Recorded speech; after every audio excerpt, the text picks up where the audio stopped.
Good morning and welcome to Today in L.A. My name's Mike Amos. His name is Bill Rice Jr. And Forrest Lee is a no-show this morning. We'll await the presence of Mike Amos on Zoom TV coming in here loud and clear on Facebook. Or Lee is opening up the golf shop, I guess. Yeah, he's opened up the golf shop down in Brundidge. And boy, I've been talking about those pond stockers all morning, and then you want to add to your pond some quality fish called pond stoppers. And hey, how about this? If you got a pond in your yard, how about put one of those fountains in there?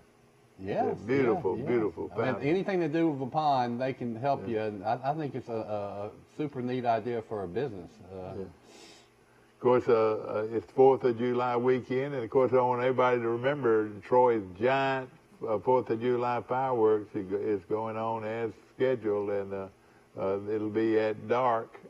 Now, sometimes it's hard to distinguish at dark.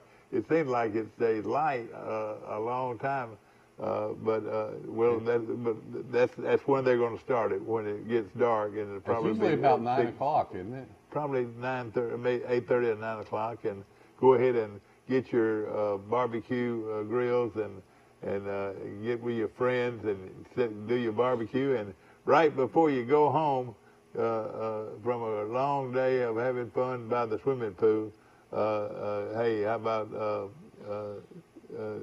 having a big... Troy's fireworks is one of the biggest around. It is.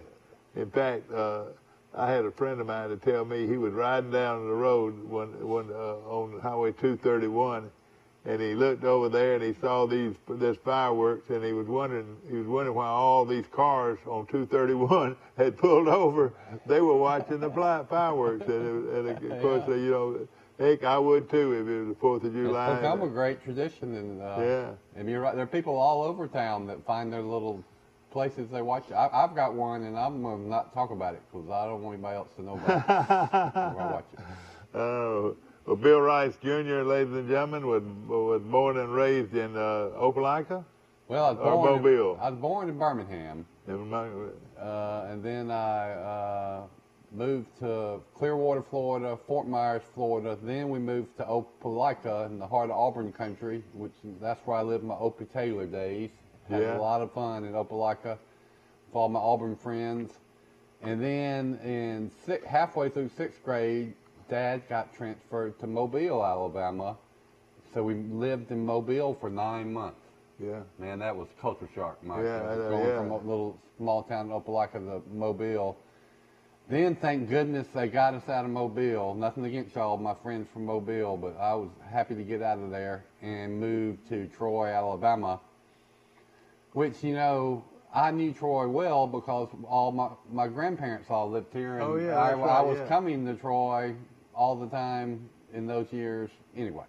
And of course, your parents lived here, grew up here, and his daddy was a great football player on the 1957-58 Charles Henderson Troy High School team that won the South Alabama Conference Championship. That was a big thing back then. And then, of course, went on and played for Coach Paul Bryant at the University of Alabama, and that's where, of course, so many people were proud. Can I interrupt you, Mike? Yeah, I do. I've been reading a lot about this name, image, and likeness controversy, which is huge change in college football, just like the unlimited transfers.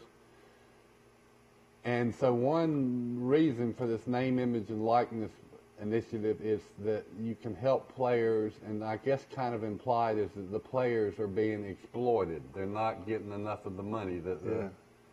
Well, I want to make a point about, you just mentioned Dad. Dad he played college football for 4 years, and I never once in my life heard my dad say, you know, I was exploited in those 4 years. Yeah. I think the benefits he got from playing 4 years of football were immense. Yeah. And you know what? They lasted his whole life. And you know something on top of that? I'm getting the benefits of them because I guarantee you, people look at me a little differently or with a little different respect for the reason you just said. Guy, your dad played football at Alabama in the SEC. You know, he's the only person in this town that started in the last 50 years. Yeah, that's right. Well, that's helped me in my life. That's opened some doors in my life. Sure It did for Dad too.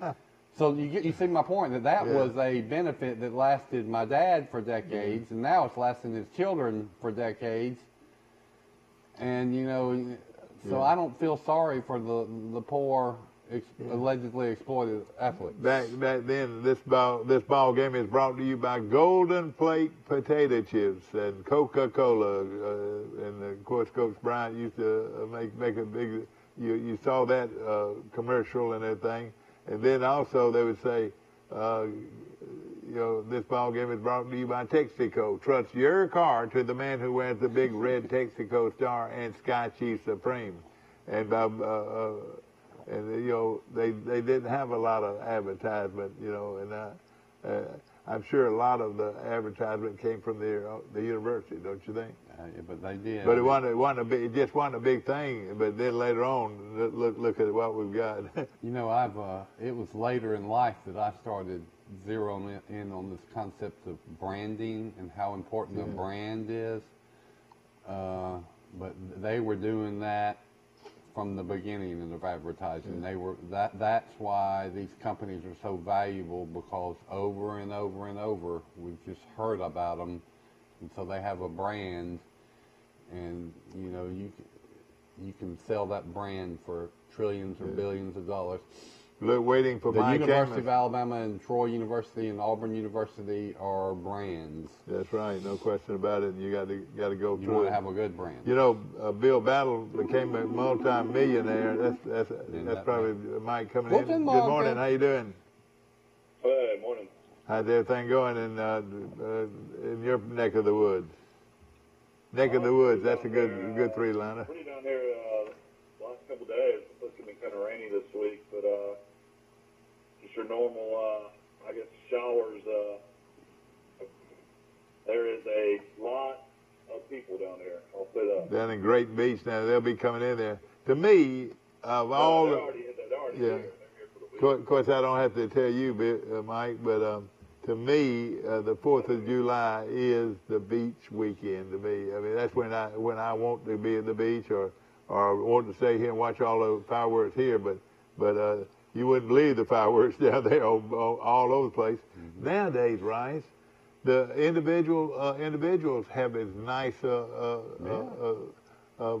fireworks that we used to have. I mean, they were just mom and pop fireworks. They buy them from Bill's Wild Fireworks Shack. That's right, and it's really good. Crazy Bills, come to Crazy Bills. Everything's fine until they start pointing those rockets toward my condominium.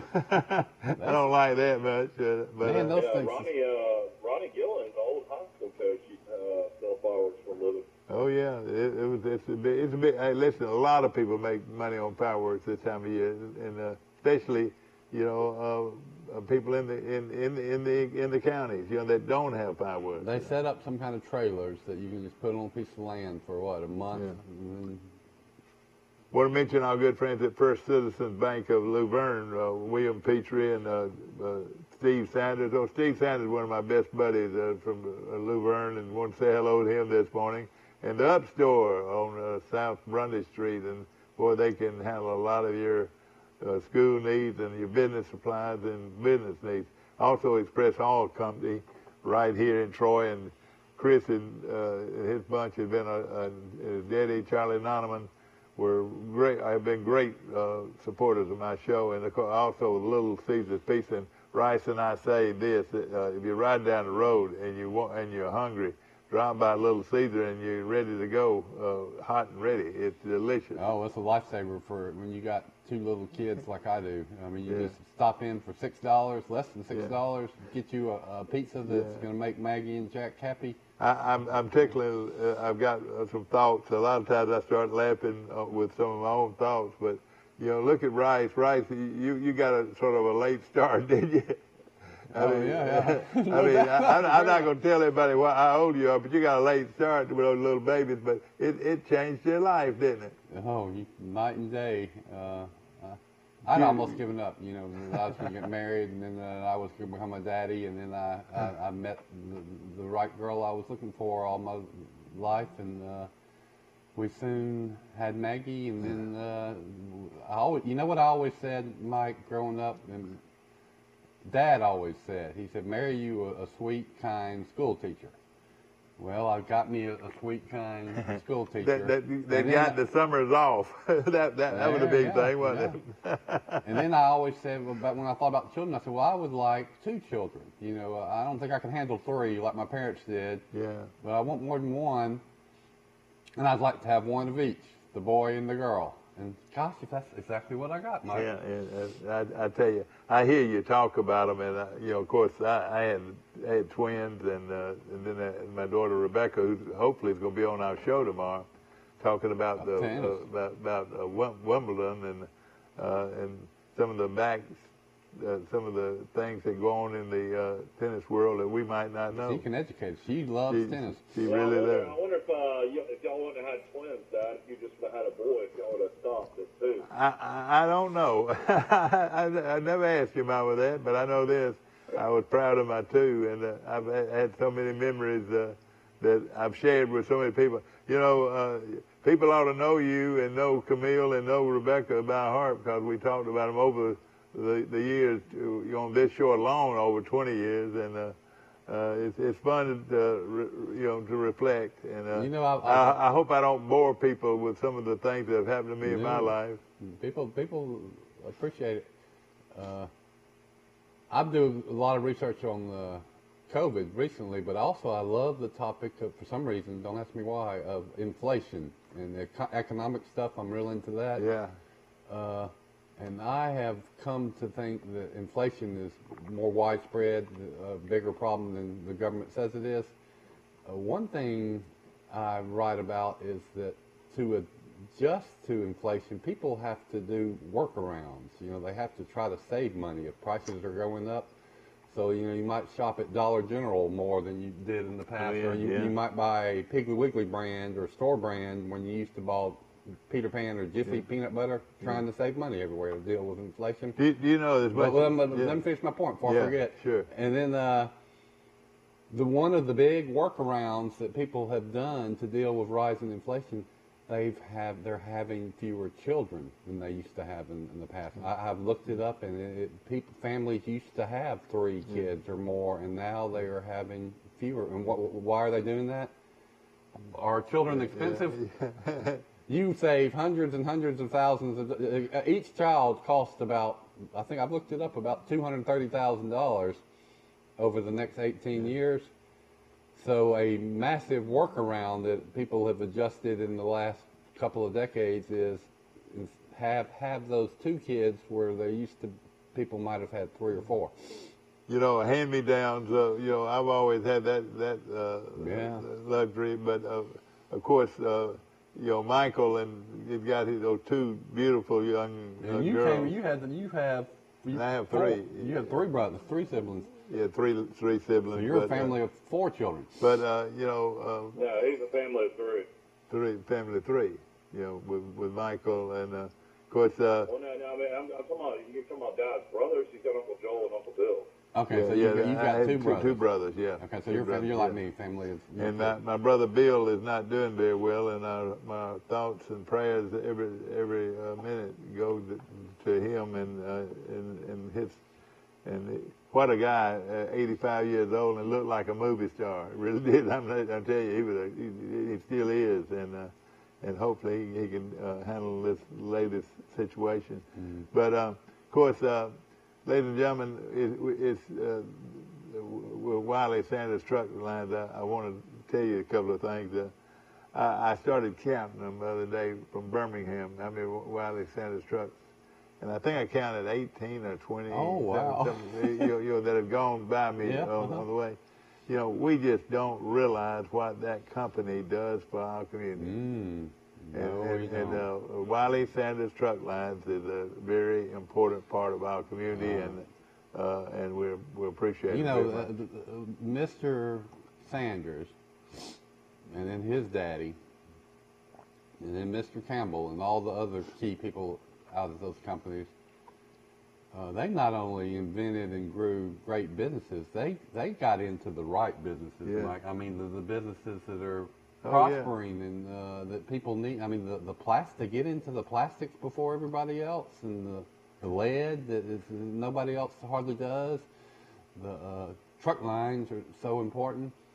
Yeah. Wow. Now they've got a patent on paint cabinet, paint canisters or cans and all kinds of things. And you know, the little guy that came up that they heard in the back saying, you know, when the environmentalist said, "Hey, we're getting too many of those cans here. We got to find somewhere to put them," you know, and this little guy, they would find him, you know, one suggestion here and one suggestion there. I'm just being facetious though here, but a little guy in the back says, "Let's recycle them."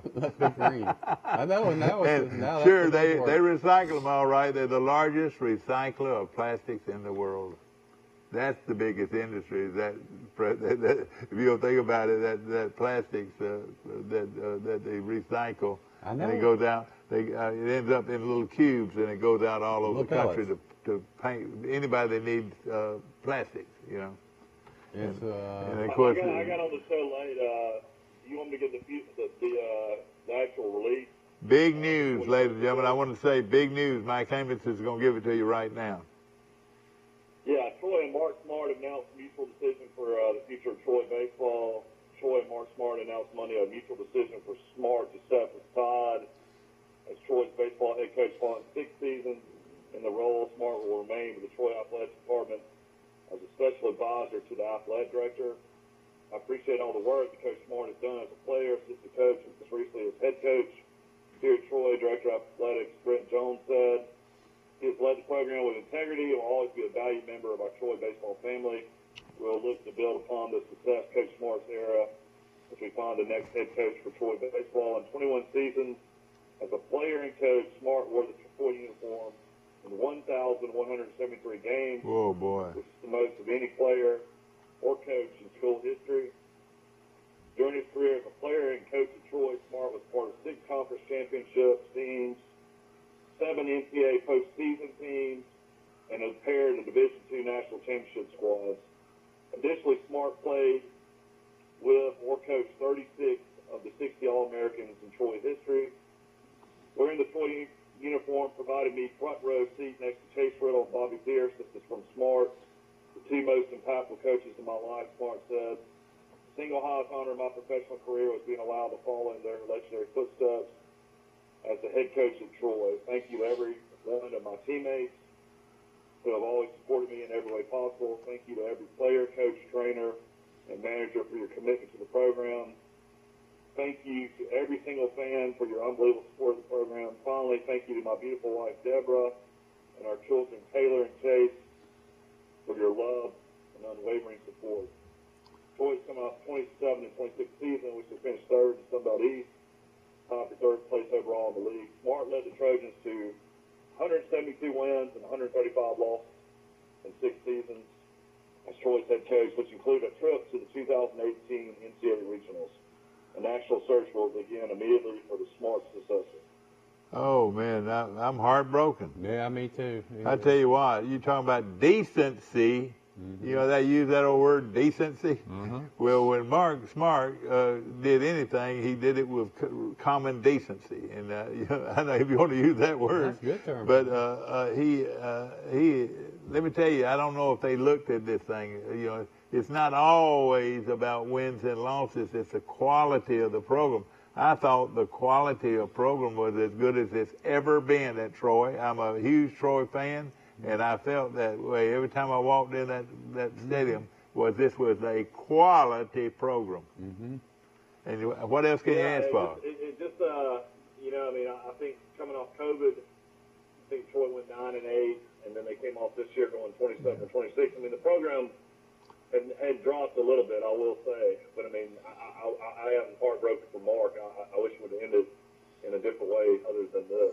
I do too, and the COVID had a lot to do with the last 2 or 3 years of what's happening in college sports, and you know, he played as many games as he could, and then you kind of got to give people the kind of benefit of the doubt. And what do you do when you have 2 recruiting classes at the same time? You know, almost throw out. Yeah, and you we mentioned he was loyal to these guys. You know, he let a lot of guys come back that he could have replaced with high school kids or junior college kids. You're exactly right. He had a lot of kids that, you know, he was almost maybe loyal to a fault and brought back that really didn't contribute this year. So that was a tough decision on his part. I'm sure probably let me say this. When Mark Smart steps down of baseball coach at Troy University, all of the legacies of all the great programs under Chase Riddle and all the great All-American players he's touched, Mark Smart was a figurehead. I'm telling you, a figurehead in Troy baseball history as much as anybody. And like you said, he was around more Troy ball games. How about 1,724 games over a period that he actually coached? But he played in. Count as a player and a coach, 1,173 games. That'll never be surpassed. Yeah, that's right. And of course, those guys in the Hall of Fame, at the Baseball Hall of Fame, which they've got a great one right there at Troy. Most every one of them, Mark touched. He was around all the great programs. And let me just say this: as a player, Mike, he batted .406 and .393 in 2 seasons. Yeah, he's a phenomenal player. Playing at second base, they call him Scrap, and Scrap. Boy, don't You're getting emotional, aren't boy, you? well, you know what? I think everybody that knows this guy, hurts for him. Really does. You know. Yeah. He loves the program. There's no doubt about that. And he brought and raised an amazing family here. His daughter's the coach of Troy's softball team, and Chase is the head coach of Charles Henderson. I will say Charles Henderson baseball got a lot better yesterday. Yeah, you're right. Mark Smart could help out. No question. They need to keep Coach Smart in some, not just a title capacity. Yeah. I would think. Don't you think he'd be some kind of great athletic administrator? Yeah. Well, and then what they. I said special Did advisor. you read it? He's going to be a special advisor for the athletic director. You're right. He'll do a great job. But I mean, I could see him as a athletic director type one day. I mean, if he wanted to. No question about it. I imagine Mark got Alabama retirement. He coached at West Alabama Livingston for about 6 years. Coached at Troy. Hey, you know what? He beat Alabama 5 times when he was at Livingston. Beat them 5 times. They hated to go down that road to Livingston, and back then Livingston right field. Listen to this. It went up right before you got to the fence. It went up. Yeah, the grounds did. And I used to love to talk to him about it. Came out to use a baseball term. This came out of left field. But like you say, he's going to be fine. He's got retirement, and his wife's got a good. She's an educator in the county, city. Like my wise, sweet mama used to always say, it's always a reason for something, and there's something that was a reason for here, and I know this, that whatever happens to Mark Smart, he's going to handle it with class. Well, his statement was about as classy. He had class written all over him. As I've ever heard. He can coach again if he wants to. Oh, yeah, he can. He could get his Alabama retirement and go coach down in Florida at the junior colleges. I mean, Pierce is back coaching again at Chipola. Yeah, you're right. One of the best programs in the country. Did they win that? He can help out Chase. He can help Chase coach. Yeah. Well, another thing is pro scouts. He knows all the scouts. He can scout. All the way back to Chase's era. I used to laugh. All these different colored warm-ups or jackets, would be for the Baltimore Orioles or the Kansas City Athletics or the New York Yankees, whatever. They'd come to every ball game and they'd sit in that front row, the scouts would, and then afterwards they went to Chase's house for a fish fry. And hey, during that time, that scout would say, "I got a good one down in Sarasota. I got a good one in Mobile. I got a good one." And hey, that's the rest of the story now. That is an important part of the rest of the story. Mike, of course, Dews was an excellent assistant coach. Gene Dews was, and it's fun. David and I were good friends. Yeah. He's a great player. And Gene Dews was a great coach. Should have got the job after Chase left, but I don't know. Either Dews or Russell should have got it. Yeah, we had a guy that I know very well, very good Trojan supporter, but he just sort of liked the coach, this other coach, and he hired him. Yeah, Coach Mayotte was a very strange hire. Yeah, that's right. But at the same time, then getting Bobby Pierce was a coup, and that was very important. He should have got. You were on that selection committee, weren't you? Yeah, I was on that committee, and it didn't seem like it mattered much with him that I was on the committee. But at the same time, I think we got a good one when we got him. Do you know that Mike, other? You definitely got a good one. He's the winningest coach of Troy history. Yeah, I know it. And let me tell you something else.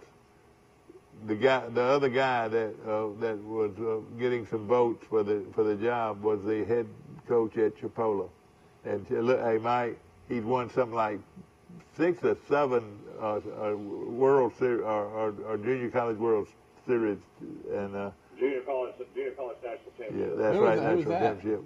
His name was Johnson. I want to say Johnson. What am I? Well, a lot of people think that the Chipola program might be, and it's a junior college, might be the best program in the country.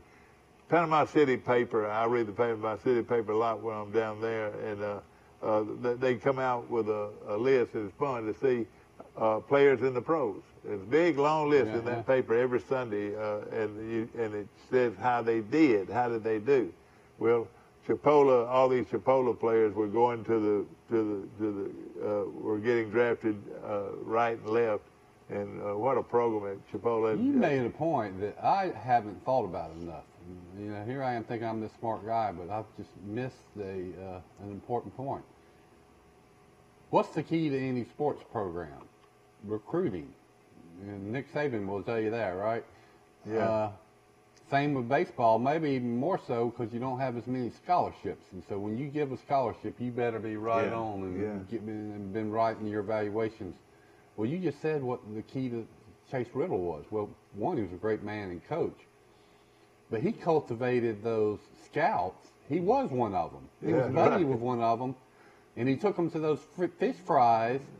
And those scouts were telling Chase, here's the players. Yeah, on a personal basis. And then not only that, they liked Chase, and they would tell these players, if I was you, you're not quite ready to go to the pros, but I think you need to go play for Troy, for Chase Riddle, and we'll talk to you in a couple of years. You look at Mike Perez, played at the University of Florida and came to Troy for 1 year. Don't you think that happened? And he threw pitches that people couldn't even hit, much less, hit ground balls, or he just had a great slider. But don't you think this network of scouts were telling these players and their parents, send your boy to Troy for Chase Riddle? Right. That's right. There you go. And, and of course, the old Chase got along with everybody well. His name's Jeff Johnson. Yeah, that's right. He was what's his record at Chipola? It's unbelievable. Yeah, 866 wins, 396 losses. Gosh, 860, 360. Isn't that unbelievable? They were quite a program at Chipola Junior College. Of course, we're talking about the resignation of Mark Smart, the head baseball coach at Troy University, and the class program that he had. There's something here, and we don't know, and I'm not going to get into it, whatever. It's got to be something. But at the same time, you hit it on the spot. He could be a great asset to Troy's athletic program. They can use him. He's mature, classy, great contacts, smart. And I would think, Mike, he's already got his 20 years in, wouldn't you say? Yeah. Well, you think West Alabama, 19 at Troy, he's got to be very close to what he needs, 23, 25? Yeah. Counting his record at Livingston, West Alabama, what was his overall record? Pretty good, I think. Yeah, I can pull it up. Of course, Livingston. It's pretty amazing that Jeff Johnson at Chipola, he's won 3 national championships. I thought it, 2007, 2017, 2018. He's won conference championships, though, is what's incredible. I think he's won 1, 2, 3, 4, 5, 6, 7, 8, 9, 10, 11, 12 conference championships. Yeah. I noticed, I told somebody when we interviewed, of course, Pierce, everybody loved Pierce, and, Pierce had ended up interviewing us instead of we interviewing him. You ever seen a guy do that?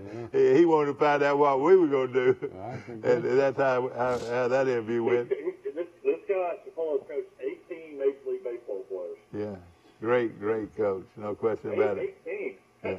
How old is this guy? I know it, and I told everybody. You know, Ben Beard's one of my closest friends. He was on the committee with me. He reminded me of Pat Dye. He carried himself like an good old country boy. But he was a heck of a coach. But back to Mark, his son, who's the head baseball coach at Charles Sisson. He had a hearing problem. In fact, he had to have cochlear implants. Yeah, implants and all that. And what a job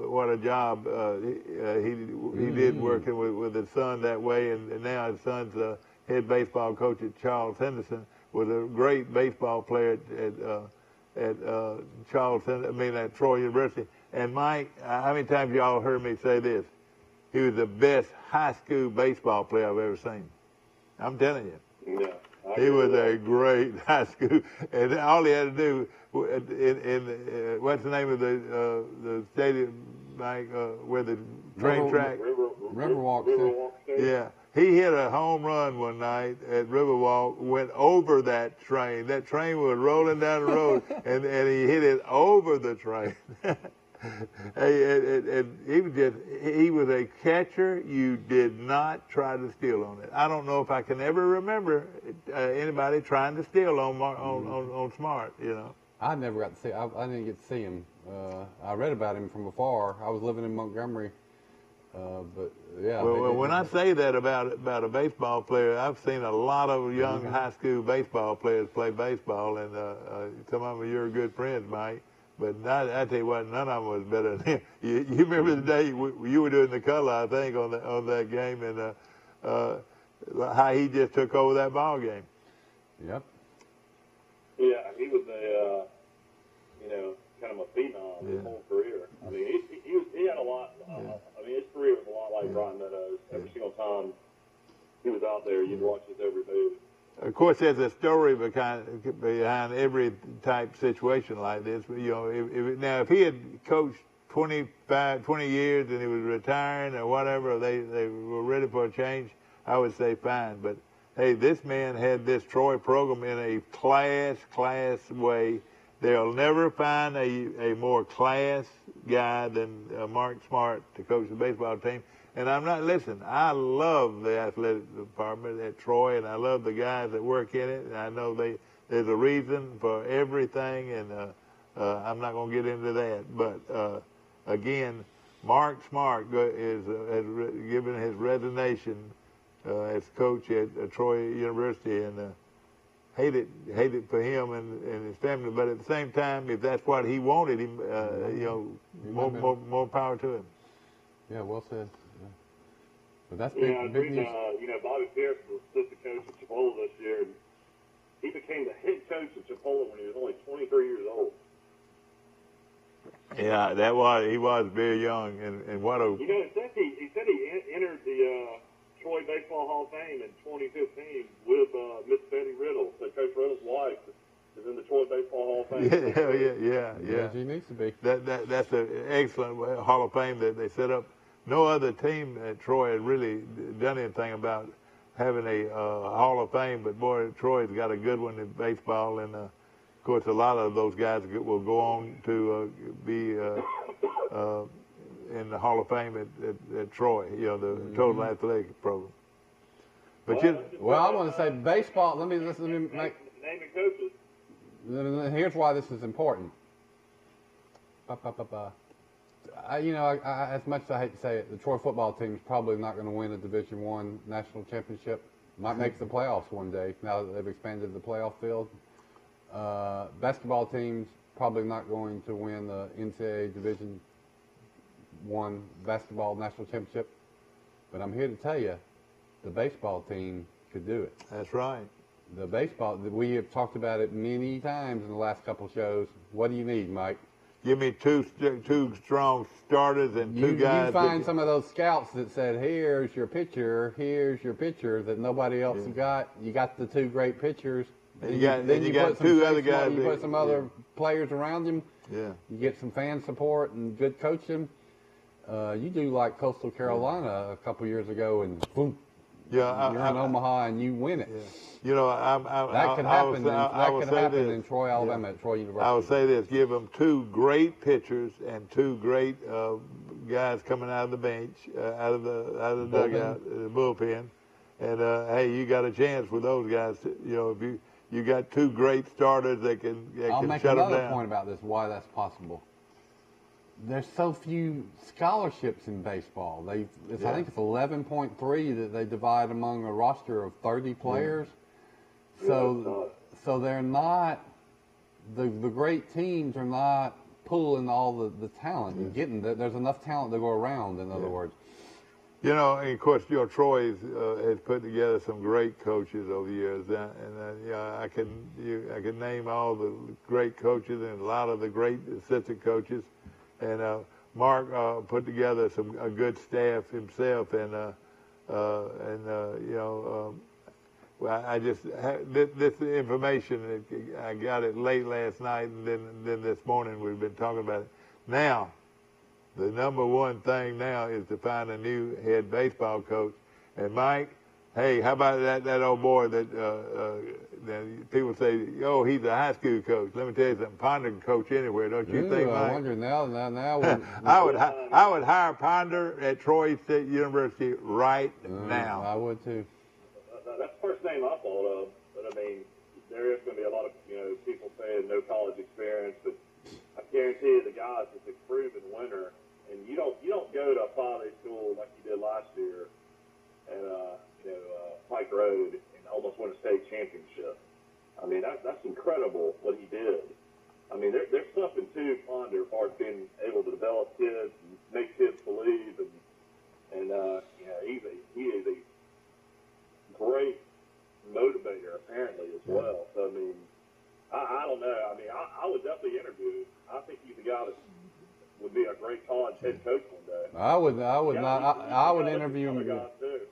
There's all kind of good candidates, but Ponder, put him right at the top of the list, grab him, and then I'll tell you what you'll do. And then you hope you hold on to him for 5 years. Then he's gone to Auburn or Alabama. I think he's special. I've done all of his state championship teams and games, and how he handled himself. Not only when he was winning and he hadn't lost much, but he was a outstanding coach that did it in a first class way, and he had these guys believing like you never seen a high school kid believe. How they came back after against Morgan Academy, Selma that a year ago today or whatever. Not long ago. You were in the room when they interviewed Sammy Dunn. I sure was. Sammy Dunn. Sammy Dunn was up to the full job. Mike, not much different. You hit it. Sammy Dunn, of course, was the Vestavia coach, and probably everybody thought, hey man, if you need to get Sammy Dunn, you need to get Sammy Dunn. Well, I'll say this: you need to get Ponder. You need to get Ponder. He is going to be a great coach. Even now, he's an outstanding coach. I think so too. Maybe that's what's going on behind the scenes. Would he come? I mean, he knows that he's a good coach. He knows he's going to have a lot of opportunities. He might be one of those people that was interviewing you more than you were interviewing him. That's right. That's right. A lot of these coaches. We didn't mention on this staff is Adam Godwin, who's a great player at Troy, and he's Chancellor Jack Hawkins' son-in-law. Yeah, that's right. He's a young coach that might. And you know what? If Jack Hawkins, I would imagine he would definitely have some interest in this job. He was I'll tell you this: if Jack Hawkins, in Troy history. I'll tell you this: if Jack Hawkins wanted that for his son-in-law, I couldn't blame him. If my son-in-law, I mean, he hadn't had a real lot of experience coaching, but he's been there and done that. I know that. Well, yeah, you're right, Dad. He coached. He looks like he coached 4 years. Had a 4-year stint coaching in the minor league. Yeah, and hey, regardless of the fact that he's the chancellor's son-in-law, if the chancellor, and I know he'd be a good coach. There's no question in my mind. And if the chancellor would, 84 stolen bases in 2005. Yeah, it's amazing. That will never be broken. Exactly right. And 84 stolen bases. He would be an excellent coach, no question about He it. was a 11th round pick for the Los Angeles Dodgers. Played 6 years in the minor leagues for the Dodgers. Yeah, and coached 4 more years, and of course he's been around it. He's on the staff now, isn't he? Yeah, he was kind of had an off-the-field role, director of player performance and development. Looks like. But again, like I said, if the chancellor's the boss of them all, he's the guy that makes the last decision on everybody that's employed by Troy University. I'm telling you. And if he wanted his son-in-law to get the job, hey, so be. I would imagine Gabe Gross would be interested in this job. He's from Dothan. He's the assistant coach at Auburn. He wants to be a head coach one day, and Troy would be a good fit for a guy like Gabe Gross. Yeah, no sure question would, about it. Sure would. In fact, I know Gabe quite well. I used to play golf with him, he and his daddy, and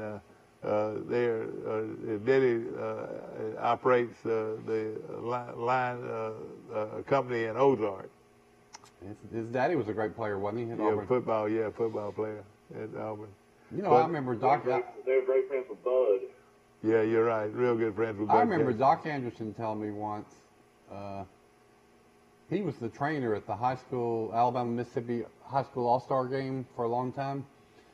And he went the year Gabe Gross was the quarterback for Alabama with Tyler Watts. And Tyler Watts was the national phenom, if everybody remembers. I remember that, that's right. He was going to be the next Joe Namath. He wasn't bad, but he wasn't the next Joe Namath. And Doc Anderson came back and he told me, he said, Gabe Gross is better than Tyler Watts. Nobody even thought anything about Gabe Gross. And, Gabe Gross played as quarterback as a freshman. Probably would have been a great quarterback, but then he decided, I'm going to play baseball, and he ended up making the major leagues. I saw this one day. Mike, you heard me say it. I saw Gabe Gross play quarterback for the spring game at Auburn. Then he ran over there and played baseball and got 4 hits. He was, and of course, he started, his freshman, I remember how tough he was because they threw him in there, and he really probably wasn't ready from the playbook. And he would run, and he took a lot of hits, but he was very, very tough. Well, we're going to take a short break, but we're going to take a look at some of these people that would be good choices as a new head baseball coach at Troy. We'll be back. This is my chart from Southeast Health. And you're going to want to make it yours. Not because it's free, but because it's priceless. Because with my chart, you can schedule appointments online with your provider. You can email your provider and get answers. Get test results. refill prescriptions. And manage your family's health care. You know how we all want health care to be easier? But no one seems to listen? Well, someone did. Southeast Health. To get your free My Chart app, visit your app store or go to southeasthealth.org. When it comes to surgery, precision is perfection. The very latest technology available ensures the best possible outcome. The Mako Robotic Arm-Assisted Surgery System is now available at Troy Regional Medical Center. Skilled orthopedic surgeon Dr. Robert L. Liljeberg and his team provide patients with faster recovery and better movement after a knee replacement surgery. When accuracy matters, you deserve the very best. Troy Regional Medical Center.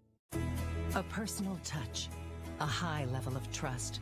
Whether it's checking and savings accounts, personal or business loans, or our local friendly service. That's what Troy Bank and Trust customers expect. But now we offer more. Free identity theft protection for our new and existing customers, protecting your family's time, money, and good name from identity theft. Because protecting your identity is now a big part of our identity. Troy Cable Security makes it easy to stay aware and stay in control of your home wherever you are. User-friendly interface allows easy navigation for lights, locks thermostat, video and garage doors. Never worry about leaving your garage door open or the front door unlocked. Your mobile app can send alerts to your phone for alarm and no alarm events. Know when your children arrive home from school with video response. Make sure your home is powered by Troy Cable Security for ultimate access, awareness, and protection.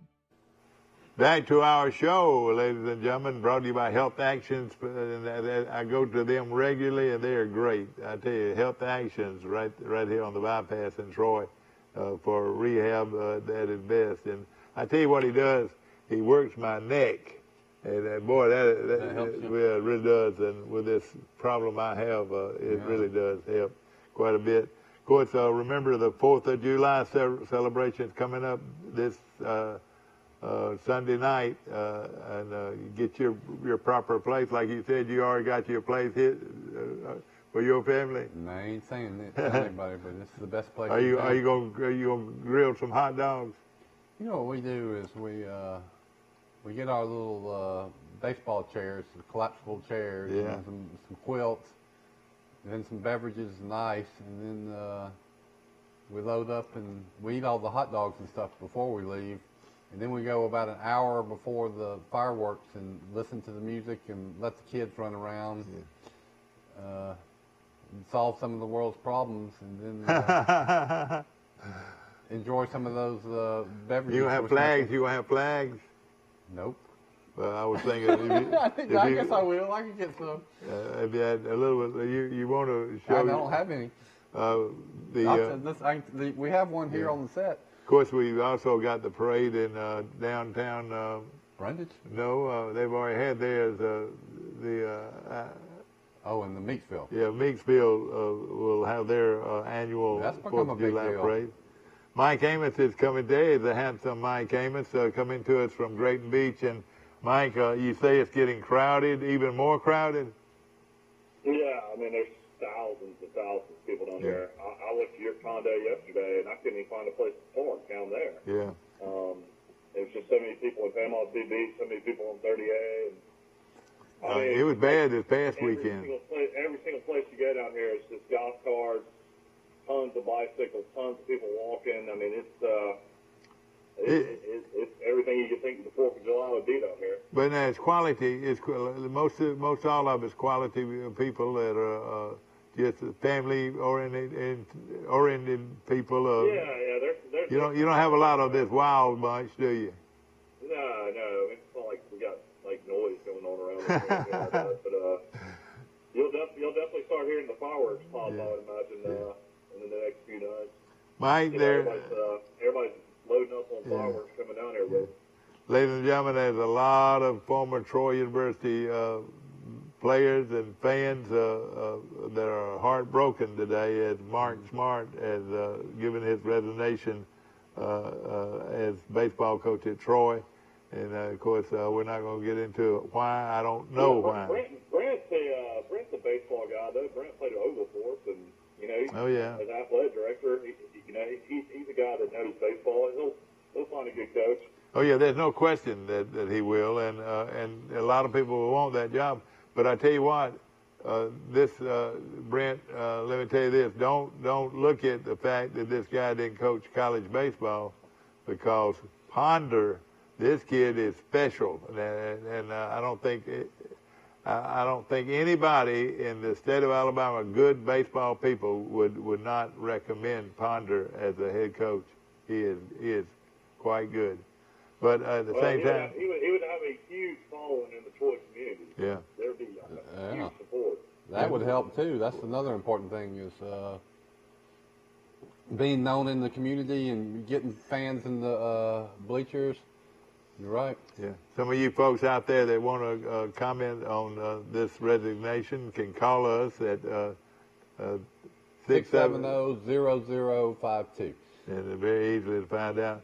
Of course, Forrest Lee, my buddy, is off the show for the next 2 days. We'll see him back here on Thursday. BCC, Brundidge Country Club, the best value of public, it really semi-public private golf in America. It really is. When I get back to playing, of course, you know, every time I watch the Masters or watch the U.S. Open, I always say, gosh, I wish I could get back out on the golf course and everything. And I've had a lot of fun with it over the years. And, you know, if I ever golf. take it back up, I'm going to be playing at Brundidge Country Club. There's no doubt about it. It really is, no question. Maybe you could just start playing putt-up with your grandkids. Maybe that would get with it. Yeah. Of course, Jackson is 4 or 5? Jack is 5. He'll be 6 in December. Does he go to school next year? Does he go to public kindergarten? He went to pre-K at Troy Elementary this year, but he's going to real K this year. And my little one's going to kindergarten too this year. Well, you know what that means to Bill and Carrie?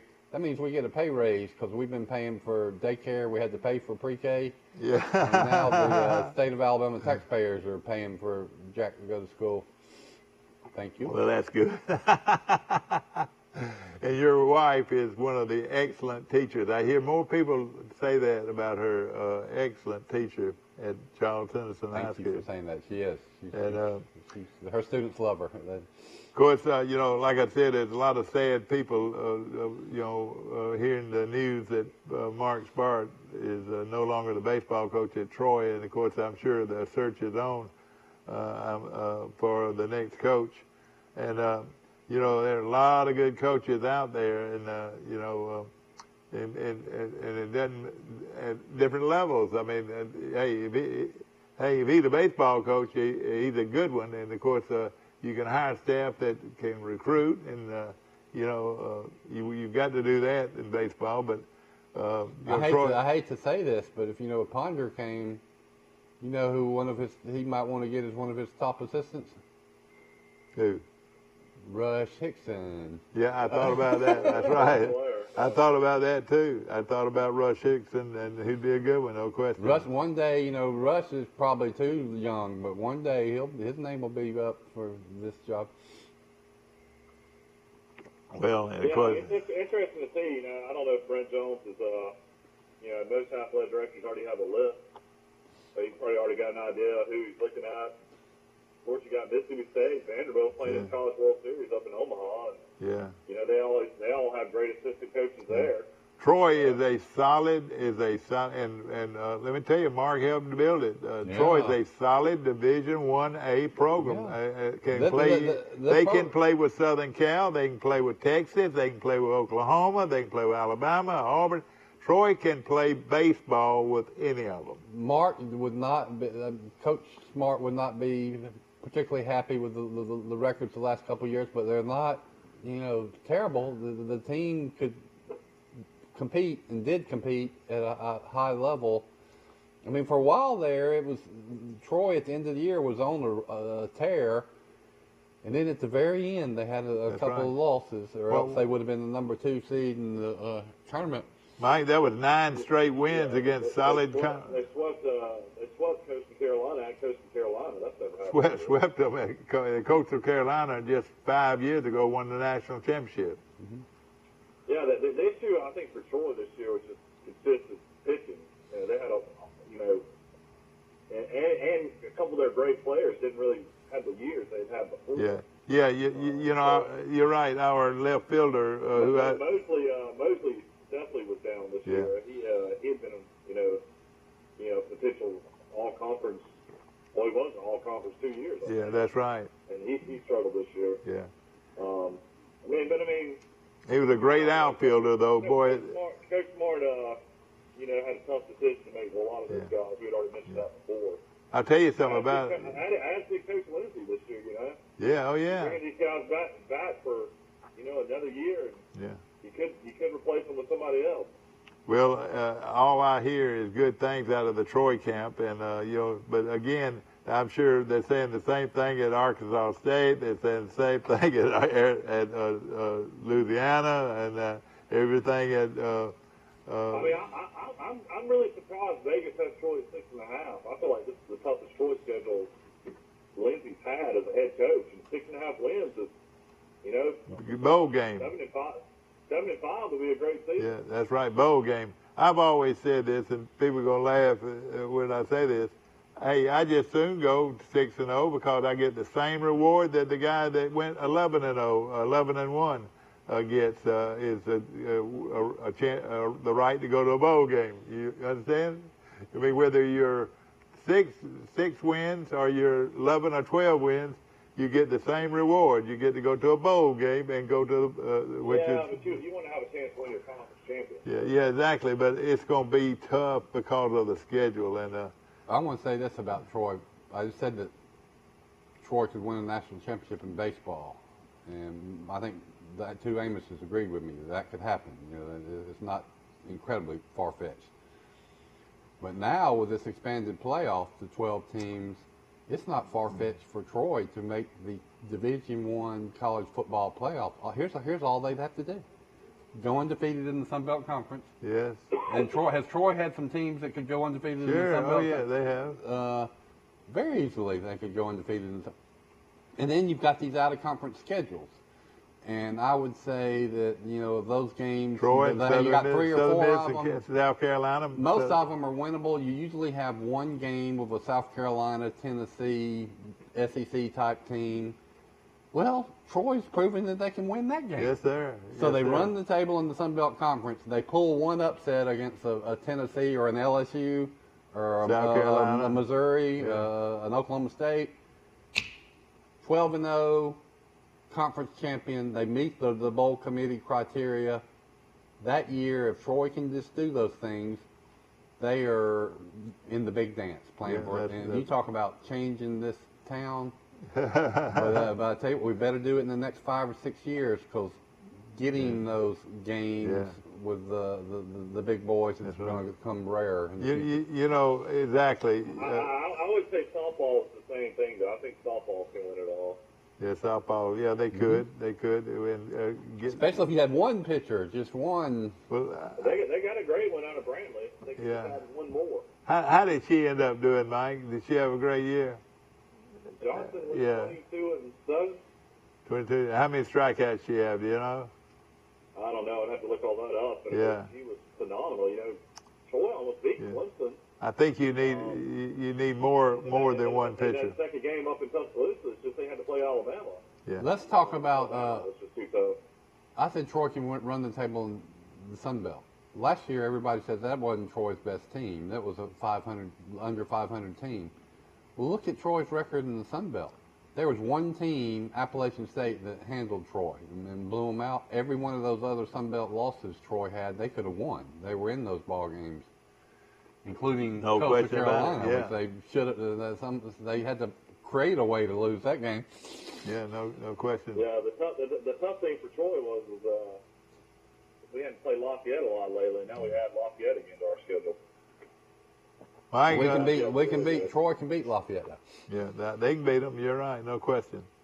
I want to mention this that this great Montgomery Catholic High linebacker has committed to Oregon. Another one goes to Oregon, Mike. Yeah, interesting. That's so strange to me. Why in the world? I mean, I lived out in Oregon. Trust me, it's like being in another country. Yeah. Whoa! Stop the press. Well, I didn't know you ever lived in Oregon. Yeah. I lived in Portland, Oregon for about 5.5 months. Well, working for a company called Bonnie Plant Farm out of Yuma Springs, Alabama. Yeah, you're right. Yeah, well, tell me, what's it like? Are they different out there? You don't see a lot of churches. You see a lot of other stuff. But, I mean, it's the most beautiful place probably in America. I mean, the mountains, the Cascade Mountains, the Columbia River, driving through the mountains to the Pacific Ocean, and Seattle's such a modern, technological, just cool place to visit. And Portland was a cool place, but it's horrible homeless population. The homeless was really depressing. Yeah, I mean, you literally have to walk over people walking through downtown. How long ago was that you lived there? I turned 27 when I was out there, or 26 when I was out there, so I guess 20 years ago. 18 years ago. Well, I'm going to tell you, here's why, because you say the homeless problem was bad then? What do you think it is now? It's a 1,000-ton horse now. Yeah. Isn't that unreal? Well, I want to mention. Yeah, I wanted to go to work for him. I had a bunch of buddies that were working for him and making all this money, and they were working on the East Coast. And I was just like, oh, well, maybe I'll get a job on the East Coast somewhere. And the next thing I found out, they had just opened a station of greenhouses in Portland, Oregon. Yeah. So, needless to say, that was a long ways away from home. I had to teach him how to drive a standard shift truck before he went. Yeah. To be on a hill and you have to pull that clutch out. Yeah, I went to at least 3 Portland Trailblazer basketball games. That was a lot of fun. Yeah, you did. But that was the experience. I have never seen that part of the country at all. Right. The Oregon, Washington area. But ladies and gentlemen, the reason we were talking about that, this former Alabama head coach is recruiting a lot of players out of right here in Montgomery. You know? He's from Mario Cristobal. Yeah, Cristobal. You know, I always thought I was impressed by him when he was coaching at Florida Atlantic, I think. And then I was real happy when he became an assistant at Alabama. And then I've heard him speak, and I said, this is a sharp guy. I think he played at Miami, the Miami Hurricanes. At the time, I thought this guy could be a successor to Nick Saban. You know, he was that sharp. I don't know why Florida Atlantic got rid of him.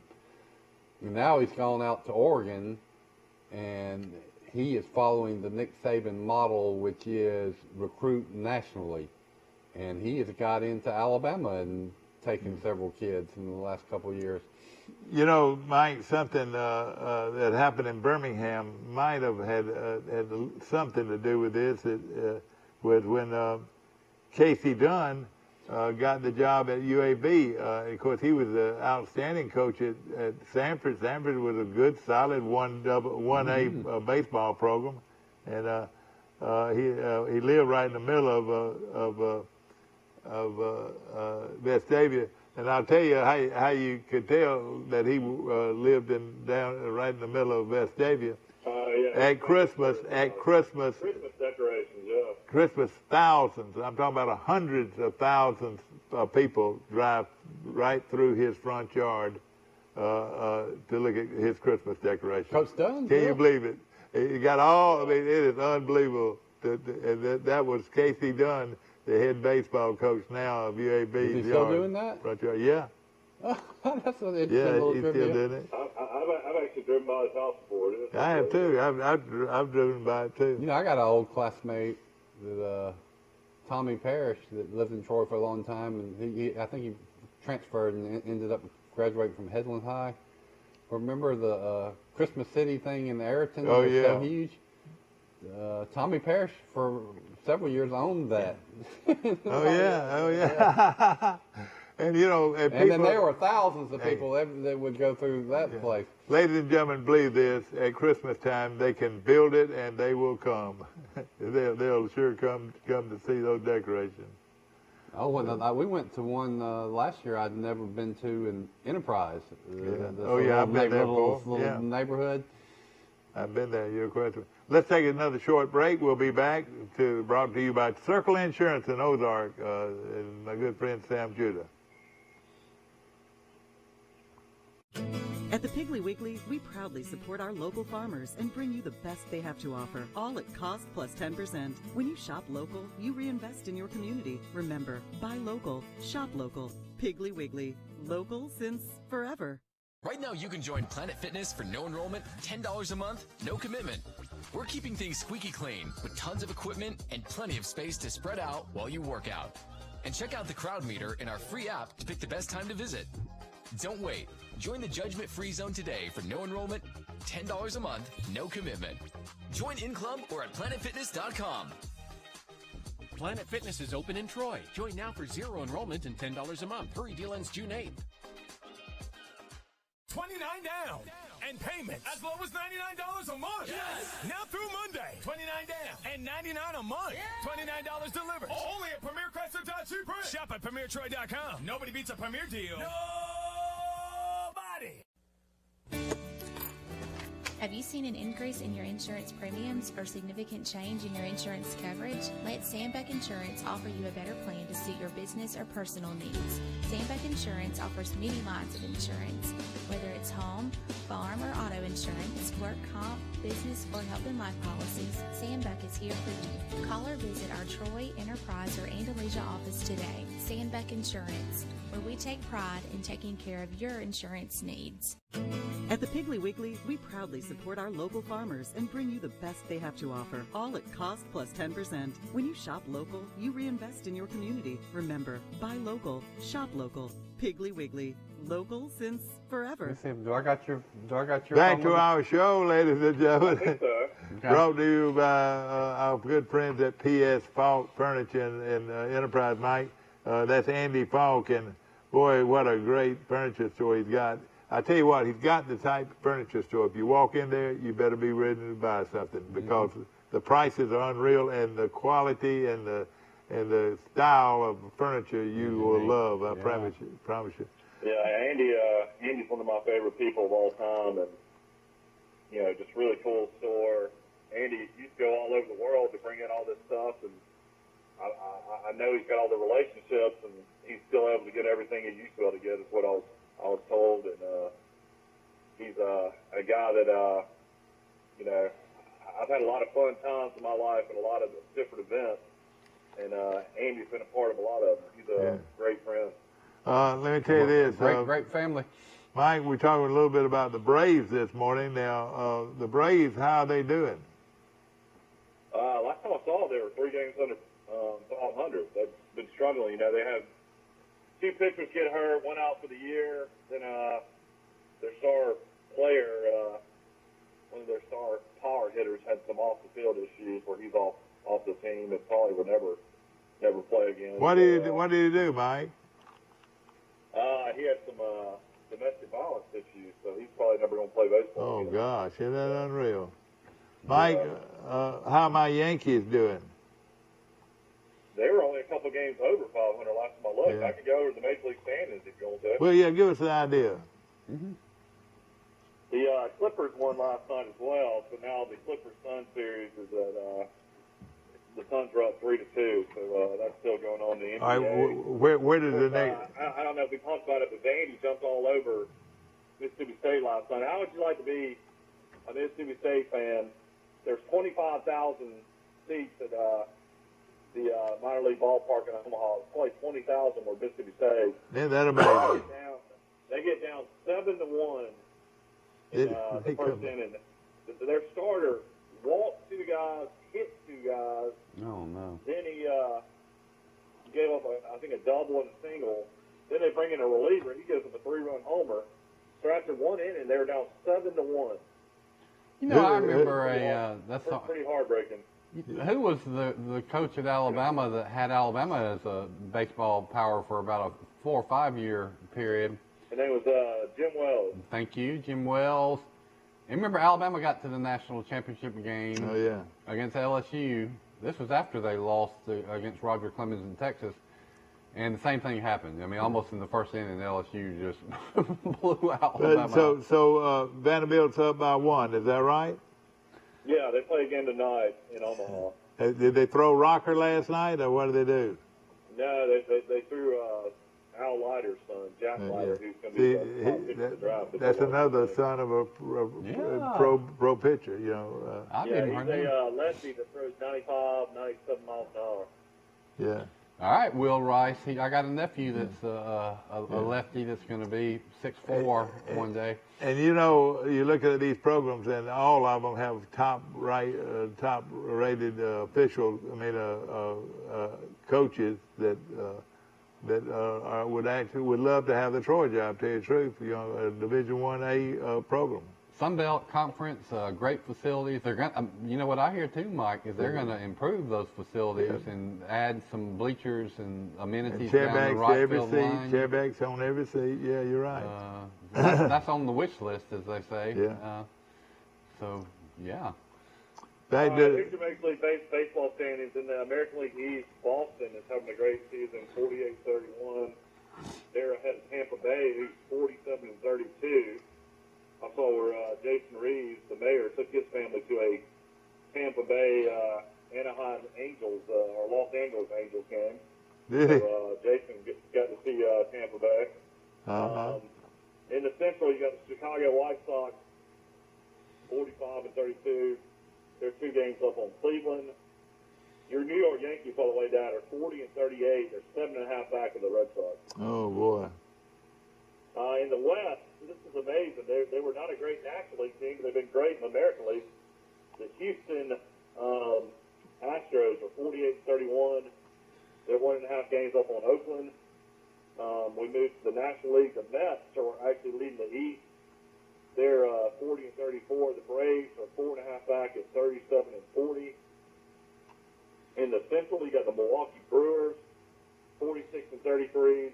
They're 4 games up on the Cubs. And in the West, you got the San Francisco Giants. Man, they're having a phenomenal season. 50 and 28. They're 2.5 games up on the Dodgers, who are 48 and 31. Your defending World Series champs. When is all basically baseball wrap up? That's great, Mike. I appreciate it. Yeah, I haven't even looked at it. When do we have the All-Star break? It'll be coming up probably in 2 weeks.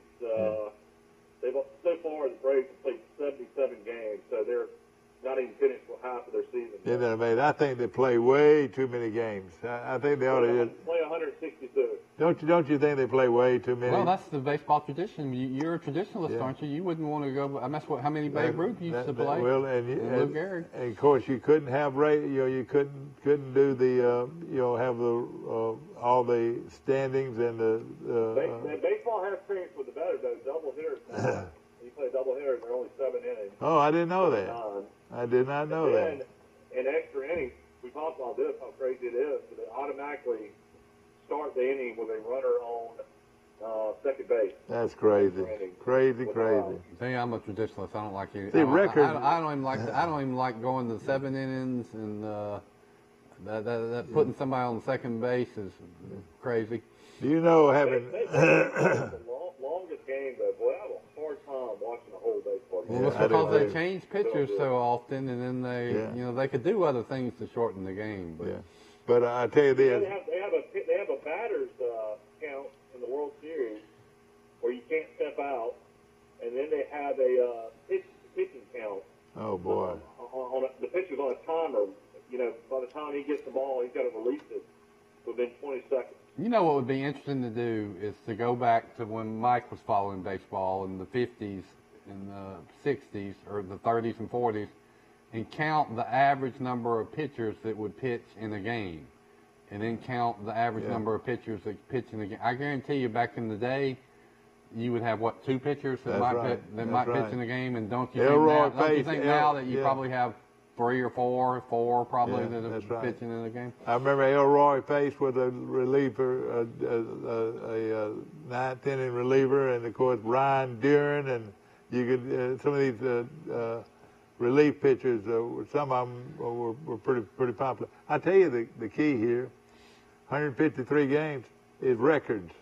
Believe it or not, record. 162 games. Yeah, you can't mess with records, and that's one of the reasons why they stay the way they do. Well, you would remember this, Mike. But what was the big controversy when Roger Maris beat Babe Ruth's home run record? It was because Babe Ruth did it in 154 games, I think. That's right. Then they expanded baseball to 162 game season, I think. So Maris got 8 extra games. Sure did. To hit the 61 home runs.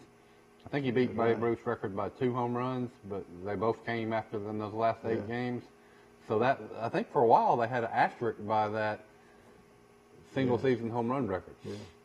And records, mean so much to the. How did Mickey hit that year when Maris hit 61? Mickey hit around 50. He had 54, 55, I think. Yeah, and he was in the hospital when he was He was right there with Maris most of the year, and then he got hurt or something, or sick, and then he fell off at the end of the. Do you know, Mantle? No, it's a great movie they made with Barry Pepper. I thought it was an excellent movie. And Maris, man, he looked just like him. I thought it was an excellent movie. I've got a copy of it, and I'm gonna keep it for a long time.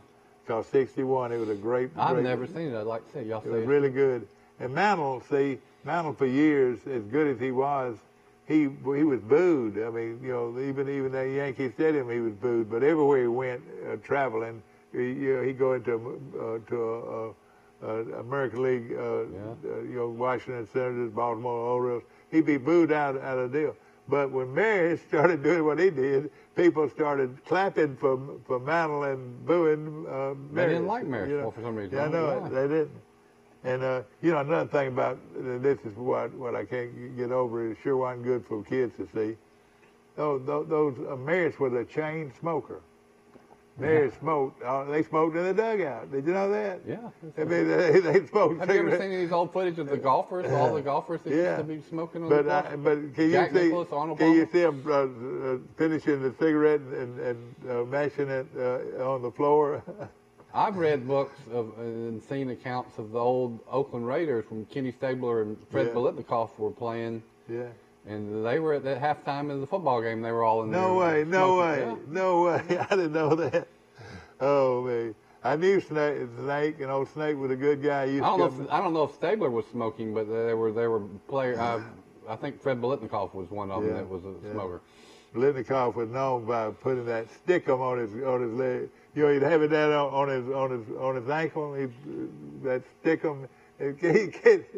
Can you believe this? He put that stickum on. But what would other receivers do when all that you catch them all having all that mess all over the football? I remember that stuff. I was a manager for 1 or 2 years under Coach Bradshaw at Troy University, and they had that stuff. You know, that stickum and all the players used. Yeah, exactly right. It worked.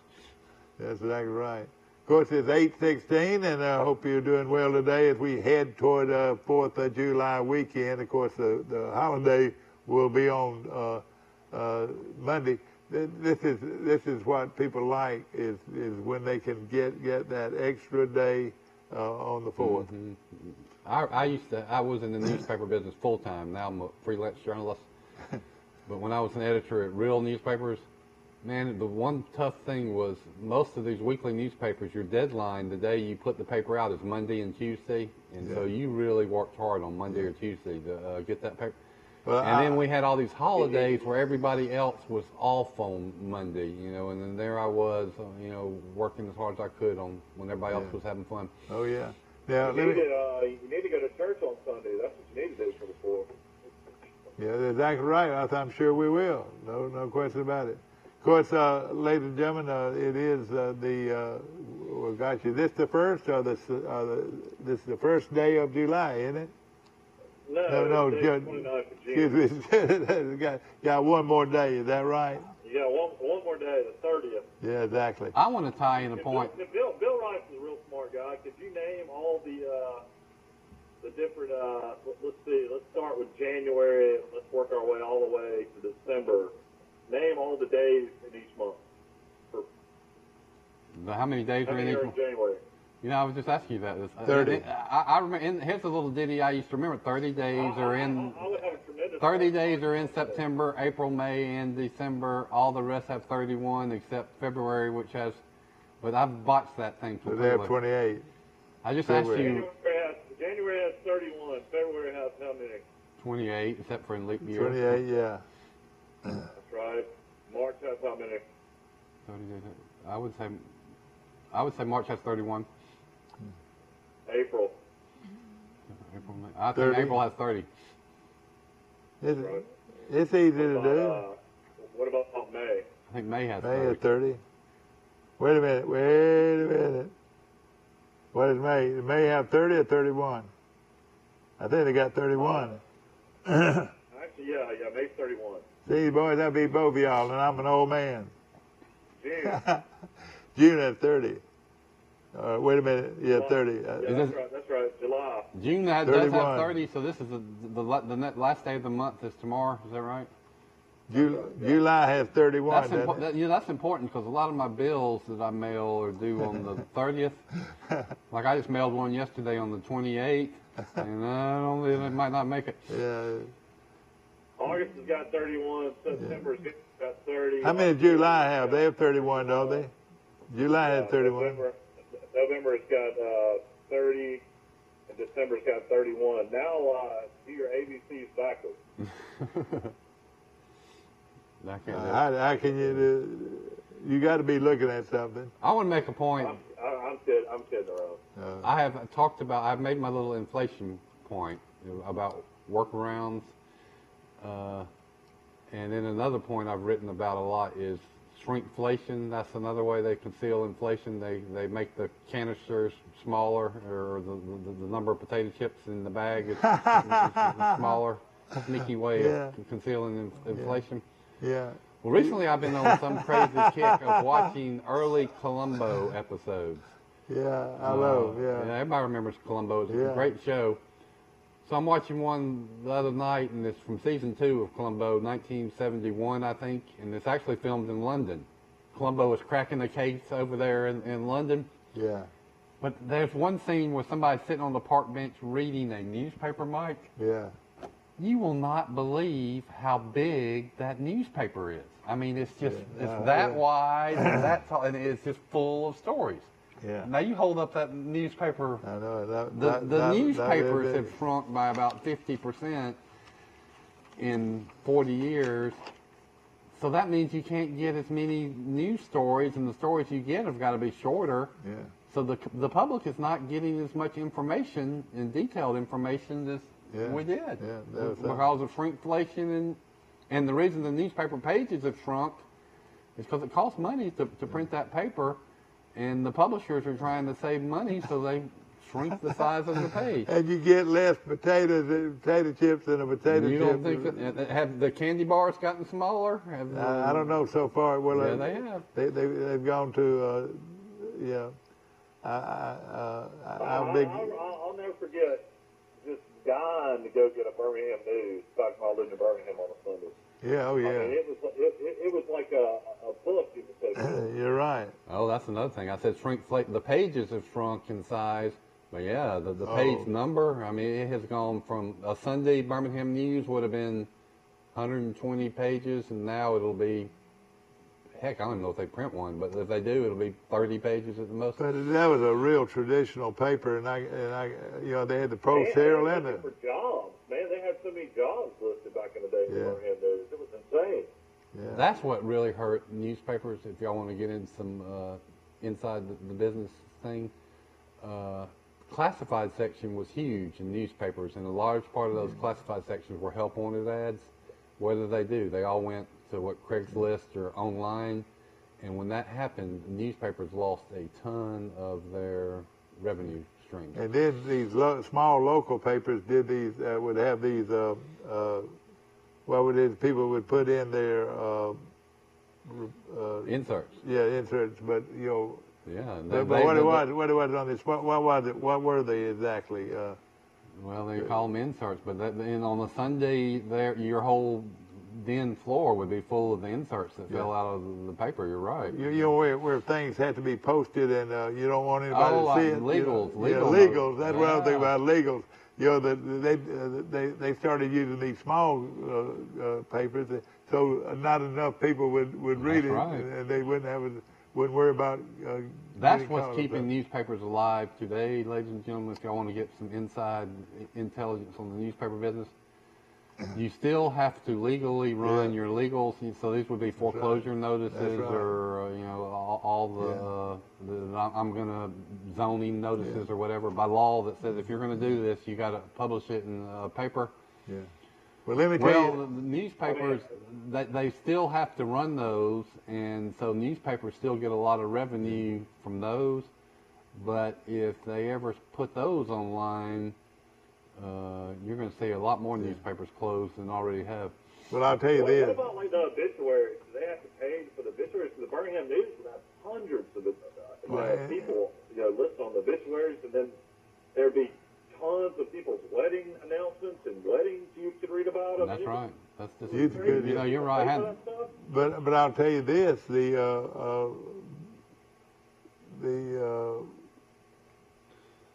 obituaries are paid for.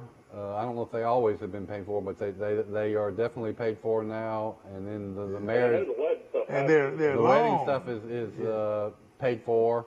Have you noticed? But I hadn't really thought about that. There used to be in papers like the Montgomery Independent, you would have tons of wedding announcements before the engagement announcement, and then the wedding right up after.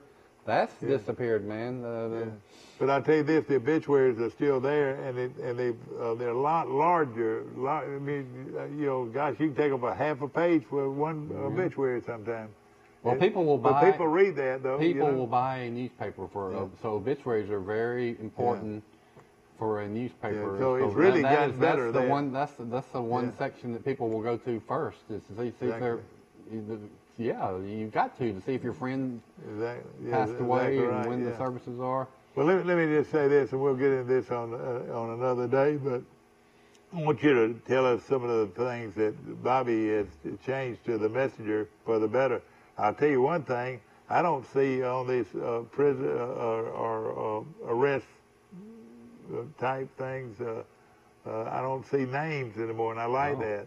Oh, that's controversial in the newspaper. I haven't noticed, but whether you run the police reports and because people are innocent like until it doesn't say who got arrested. You're innocent until proven guilty, and so you can get really embarrassed if you're in there. But then other argument is, well, that's your job, newspaper. You're supposed to report the truth, whether it embarrasses your friend in the church or not. Well, I'll tell you this, it's a good newspaper for our local city in Troy that's got one of the oldest local papers in the state of Alabama. And it's a great thing. We're going to bring him in one day before long and talk to him about how do you run a newspaper. To get him on there, but we'll get him. The newspapers, I've been in this business for 25 years, but they're more important than people think. Because you've got to have people that are watching those with power, and you need somebody to record what's going on in these city council meetings. So if you're losing newspapers, and then the staff at the newspapers you have is getting smaller, there is a lot of possible news that used to get covered that is not getting covered anymore, and that has big implications for this country, in my opinion. Yeah, well, like let's just say Troy didn't have a paper and Luverne did. They'd have to run those ads, legal ads over there. Is that right?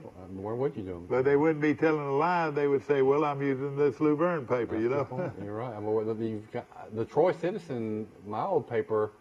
It was benefit.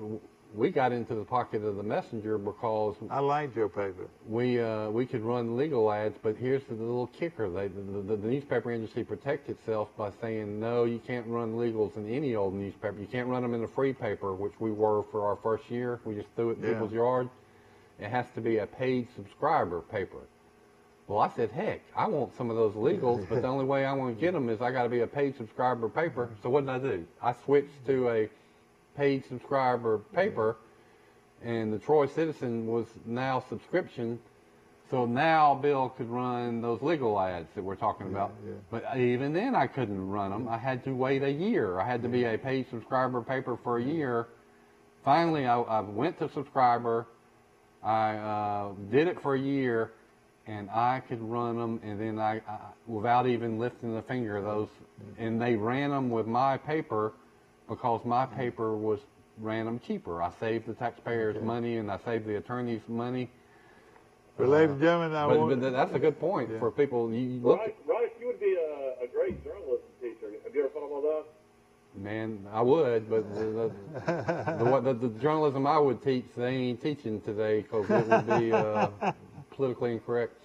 Ladies and gentlemen, Dad, do you want to make this official Mark Smart Day on today? Yes, we want to make this the day Mark Smart Day, as the Troy University's baseball coach resigned yesterday, and we're awfully sad to hear it. But of course, things have a way to turn out to be good for both people. And I want to mention, ladies and gentlemen, our show is brought to you by some wonderful sponsors, and we appreciate all of them. And we'll hope to see you tomorrow, bright and early, for Today in L.A. At the Piggly Wiggly, we proudly support our local farmers and bring you the best they have to offer. All